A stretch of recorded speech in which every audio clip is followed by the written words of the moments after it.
On the 4th April 1979, an anomaly has occurred in one of the cities of Soviet Union. That city was Sverdlovsk, which is now known as Yekaterinburg. Sverdlovsk was a large city, with more than 1 million people living in it at that time.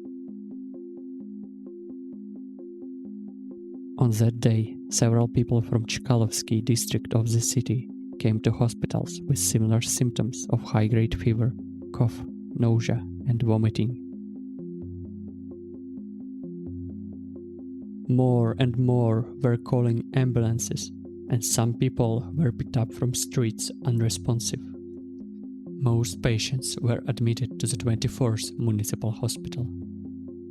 According to chief physician of said hospital, Margarita Ivanovna Ilyenko, this influx of patients was completely unexpected. Some of them were moved to hospital number 20, as they just could not admit any more patients. Suddenly, she receives a call from another chief physician, Yakov Iosifovich Klipnitzer. "Listen, Ilyenko, 2 of your patients have died."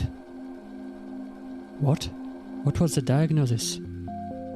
"It looks like pneumonia." After a while, the phone rang again. "Margarita Ivanovna, I am in a panic. 3 more have died."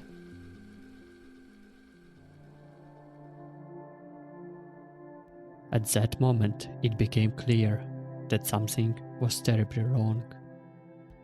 It was almost impossible for a healthy adult to die from a pneumonia if it wasn't a chronic, complicated case.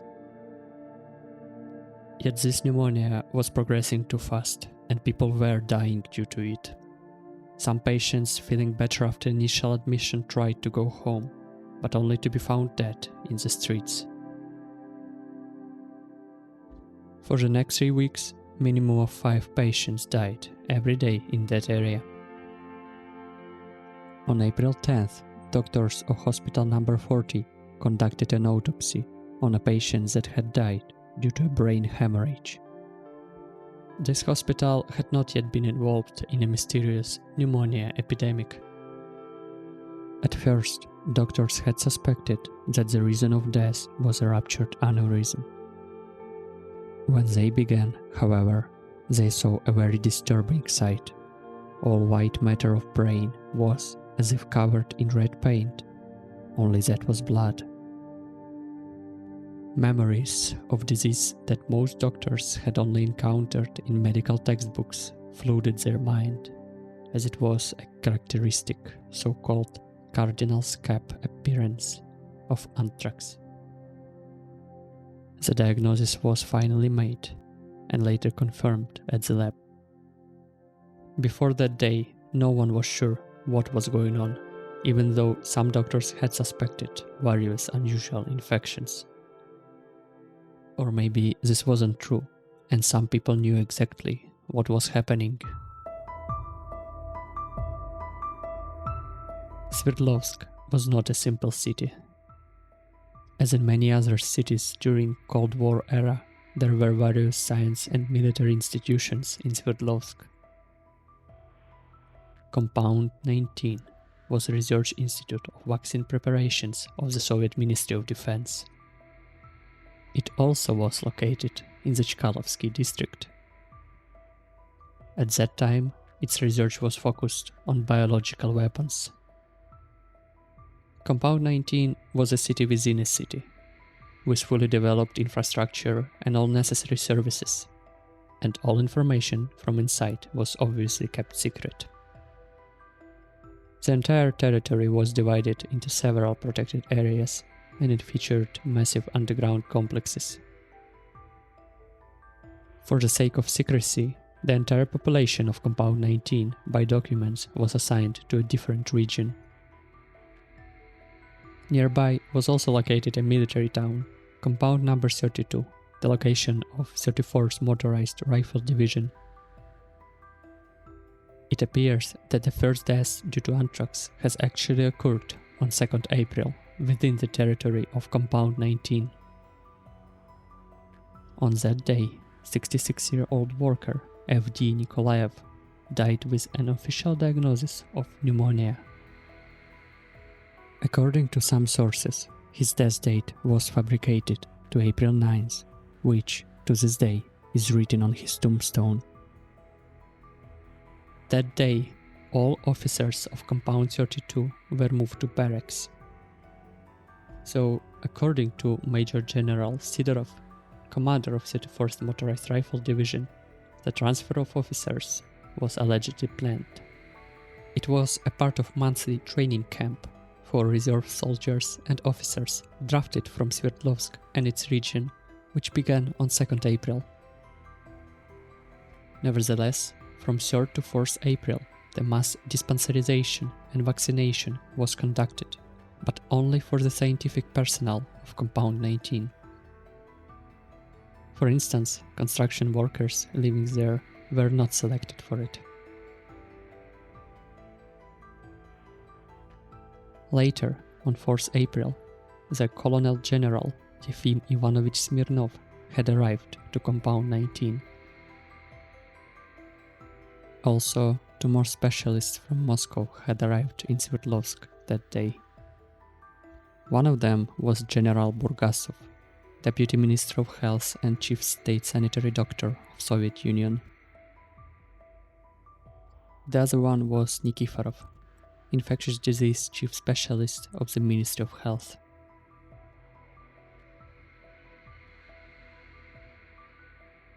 Both of them were sent to investigate the epidemic, which at that time was just beginning to manifest throughout civilians. As you recall, the first official diagnosis of anthrax was made on April 10th. After that, med personnel from hospitals number 20 and 24 were given orders to move anyone infected to hospital number 40, which had a capacity of 500 beds, the maximum expected number of patients for this epidemic. Only from the 13th of April there began to appear first articles in the local newspapers. They, however, attributed the disease to the consumption of contaminated meat. In Sverdlovsk and the region, cases of cattle disease became more frequent. Low-quality fodder for cows was brought to the collective farm. The city administration urges all Sverdlovsk residents to avoid buying meat in random places, including markets. This message was also broadcasted on TV every 2 hours. Here's a newspaper of that time which warns people of Sverdlovsk and its region about contacting animal anthrax.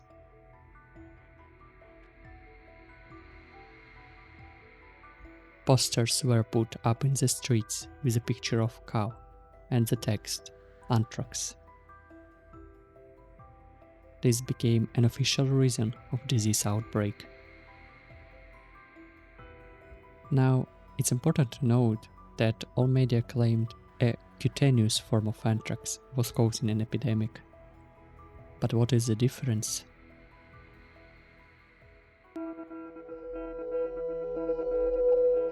Bacillus anthracis, the causative agent of anthrax, is an extremely resilient pathogen, mainly due to its ability of forming spores.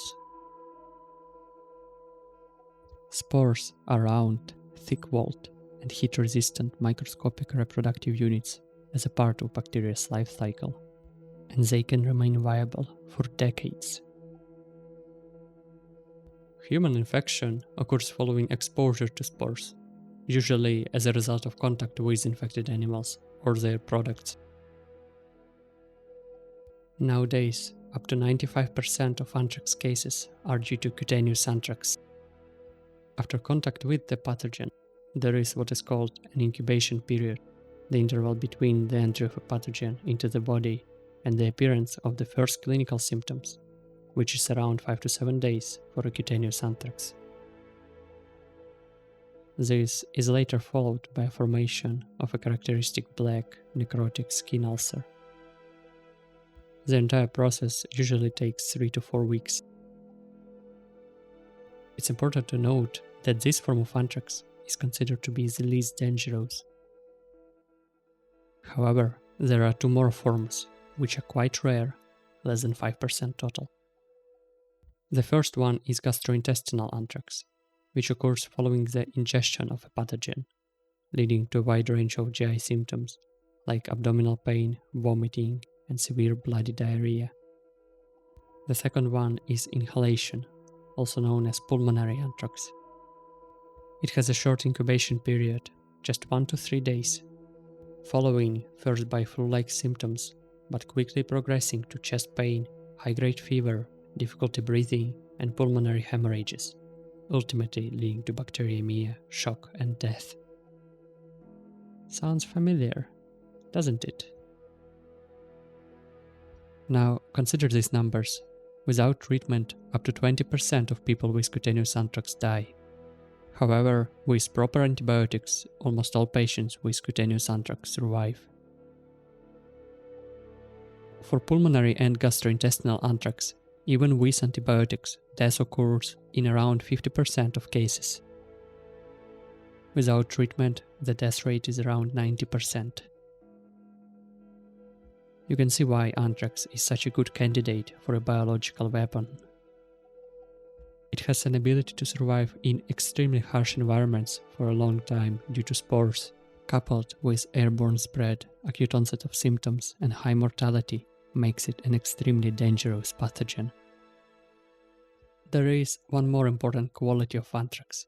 It is not contagious, meaning that it is not transmitted from humans to humans. This explains why the epidemic in such a densely populated city was limited to a very specific area.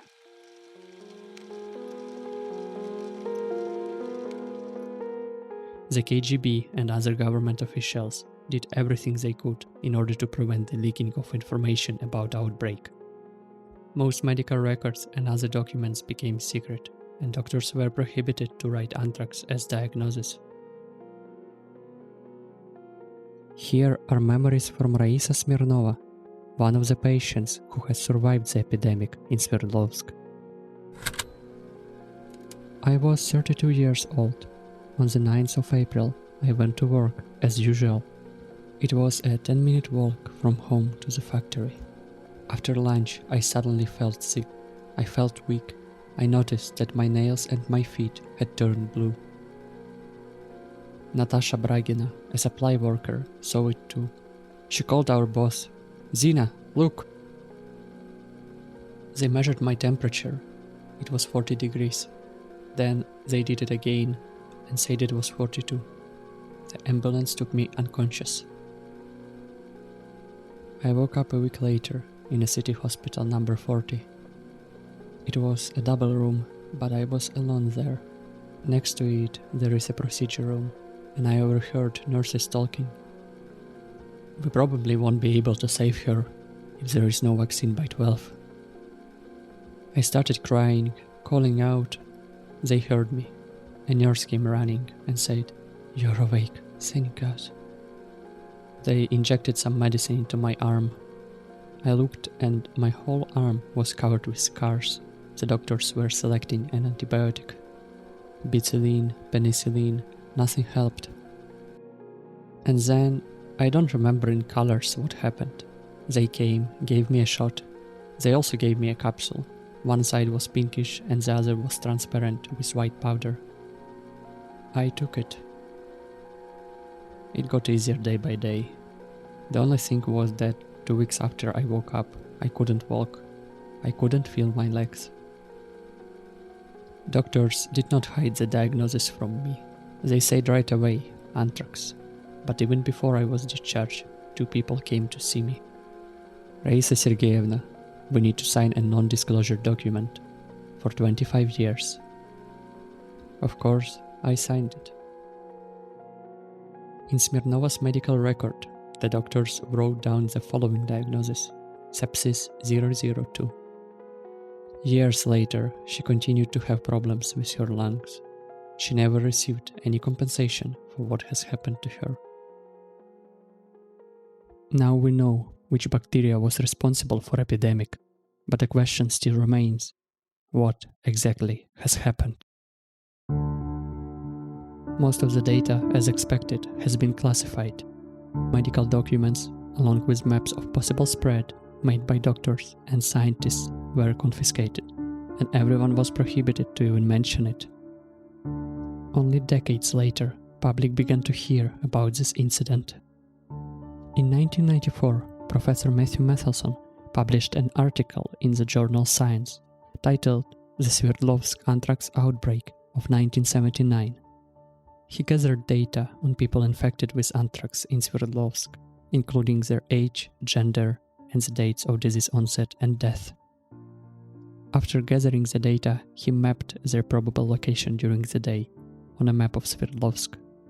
In yellow, you can see borders of compound 19 and 32, and in red, you can see numbers corresponding to each patient. As you can see, most of them are consolidated along a very specific direction. Here is another map showing villages marked with letters in which there were records of livestock death due to anthrax in April 1979. This gives us a good estimation of the infection spread, but we still need to determine the most probable time of the incident. Remember, people get anthrax from spores. In this case, we can consider them to be released from the compound 19 into the atmosphere, and there are two reasons for it. First, most people got the pulmonary form of anthrax, which suggests an airborne spread, and second, most of them were grouped on one distinct path. Any other form of contamination would result in a completely different pattern on the map. Now, if spores are spreading through the air, we can look at the wind records. Here is a simple animation showing the infection spread from the compound 19. On April 4th, the wind was blowing mostly to the east. So we can exclude this day. Moreover, anthrax needs some time for an incubation period. On 3rd April, the wind was blowing mostly to the west, and it wasn't really a strong one. As Meselson found, on 2nd April, the conditions were met. The wind was indeed blowing in that particular direction. Moreover, on that day, it was the strongest out of 3. Based on this information, he concluded that 2nd April was the most likely date of the incident. Other sources, however, make different claims. According to Ken Alibek, a key figure in the Soviet biological weapons project, the incident has actually happened on the 30th of March. He also claims to know the name of the person who caused it, Nikolai Chernyshev. On that day, when the production of anthrax spores was suspended, a laboratory worker removed a contaminated filter that prevented the spores from being released into the environment. He left a note about it, but didn't make a proper log entry. The next shift supervisor turned on the equipment, and it was not until several hours later that it was discovered that the filter had not been installed. According to this source, Chernyshev received no punishment and later continued to work at a different secret facility in Stepnogorsk. As for today, more than 40 years have passed since the Sverdlovsk incident, and it is still hard to determine the true scale of it. According to official data, this outbreak of the disease resulted in the death of at least 68 people. One can only wonder how many people have died, being misdiagnosed with sepsis 002 or pneumonia.